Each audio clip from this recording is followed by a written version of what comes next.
عثمان ديمبيلي يفوز بأحسن لاعب في العالم. بالون دور يا خويا، يستاهلها بلبلها مع باريس سان جيرمان اللي فازت بكل شيء هذه السنة. مبروك وألف مبروك لعثمان ديمبيلي اللي كانت المنافسة ما بينه يعني ما بين باريس سان جيرمان ولاعب برشلونة لامين اللي يلعب الكرة ويمتع كرويا. وفاز أحسن لاعب في اقل من 21 سنه. نتمنى له الخير. باش يدي بالون دور خاصو يخدم ويزيد يخدم. لامين كنا ننتظروا حكيمي حتى المرتبه السادسه عادي، كنا نتمناو المرتبه الرابعه لكن احتلها صلاح لاعب ليفربول. نتمناو كل شيء يكون ناشط هاد المره، يعني كانت عاديه وكل شيء نورمال. فيتينيا ايضا نتمنوا له الخير حتى للمرتبه الثالثه. رافينيا هذا اللاعب الكبير تاع برشلونه يبقى لاعب كبير حتى للمرتبه الخامسه.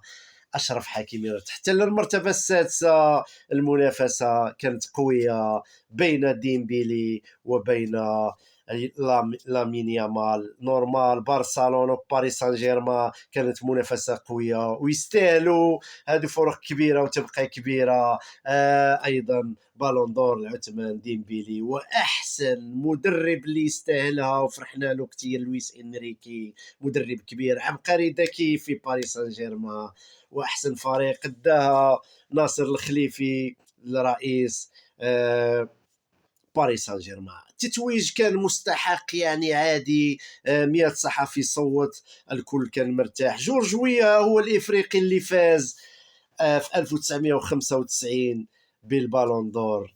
يا سلام. الآن بنزيما فرنسا في 2022 يعني مع ريال مدريد. اليوم يعود ديمبيلي ويفوز لفرنسا ببالون دور. مبروك البالون دور، تستاهل ديمبيلي. حبوا القانون.